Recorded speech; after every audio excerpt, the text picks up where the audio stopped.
kepada pasangan calon gubernur Jawa Barat. Yang pertama, pasangan Kiai Haji Adang, pasangan Pak Ahmad Saihu, dan pasangan Pak JJ, yang telah membuka ruang demokrasi dengan kebersihan hatinya. Demokrasi bisa berjalan dengan baik dan memberikan ketauladanan bagi kita semua. Dan paling penting adalah demokrasi harus melahirkan kesejahteraan publik. Kesejahteraan publik itu tercantum dalam logonya pemerintah Provinsi Jawa Barat. Gemah ripah repeh rapi. Gemah ripah repeh rapi adalah kemanunggalan prinsip-prinsip dasar kehidupan yang dalam ajaran Sunda ada tujuan utama dalam hidup, yaitu mewujudkan manusia Pancawaluya. Manusia Pancawaluya adalah manusia yang cager, manusia yang bager, manusia yang benar, manusia yang pinter, dan manusia yang singer. Pancawaluya mengajarkan bagaimana pembangunan harus disusun berdasarkan sistematika kerangka dasar sebagai tahapan yang disebut dengan gerbang Pancaniti.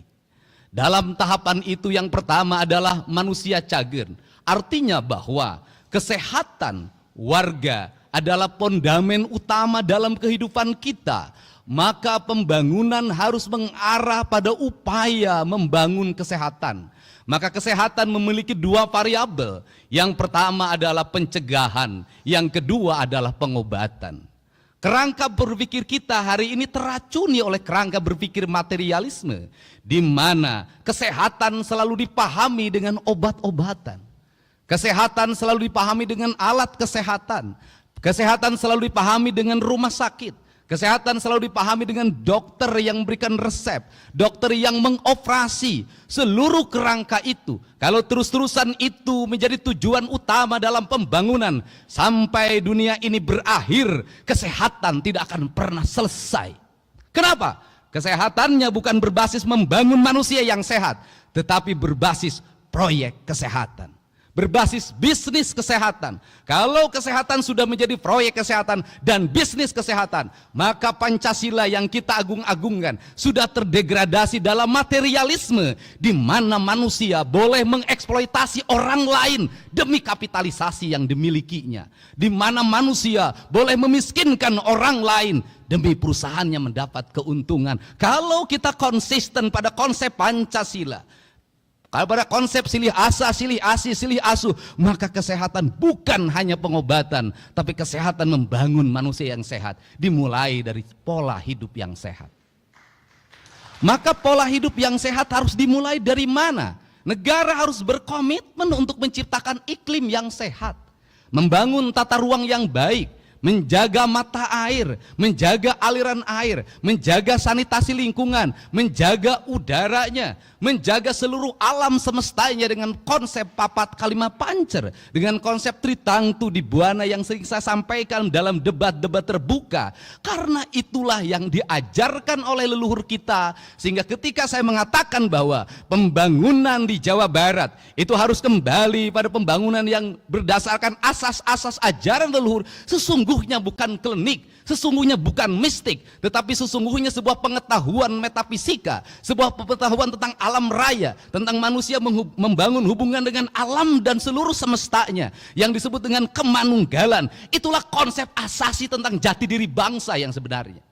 Untuk itu turunannya seperti apa? Maka turunannya gunung kudu awian, lengkop kudu balongan, lebak kudu sawahan. Maka merawat alam, membubarkan berbagai bentuk perangkat perusakan terhadap alam adalah komitmen terhadap alam, dan ujungnya adalah komitmen terhadap Tuhan, komitmen terhadap Allah Subhanahu wa Ta'ala.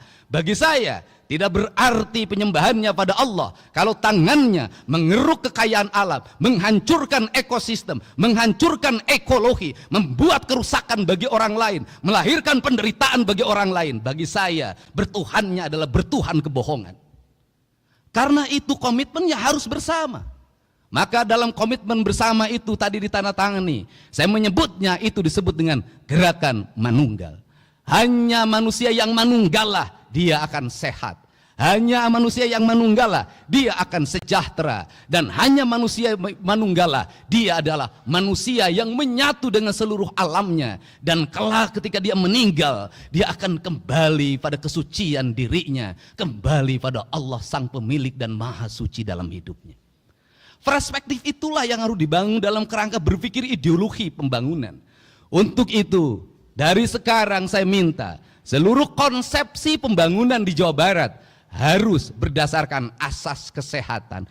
Kir mobil harus asasnya kesehatan. Menjaga keselamatan penumpangnya, menjaga keselamatan sopirnya. Usia kendaraannya bukan hanya memenuhi perangkat administratif. IMB rumah harus memenuhi asas kesehatan. Pembangunan bangunan harus memenuhi asas kesehatan. Maka kesehatan adalah piranti rekomendasi bagi seluruh kebijakan pembangunan. Tidak boleh pembangunan bertentangan dengan prinsip-prinsip dasar kesehatan.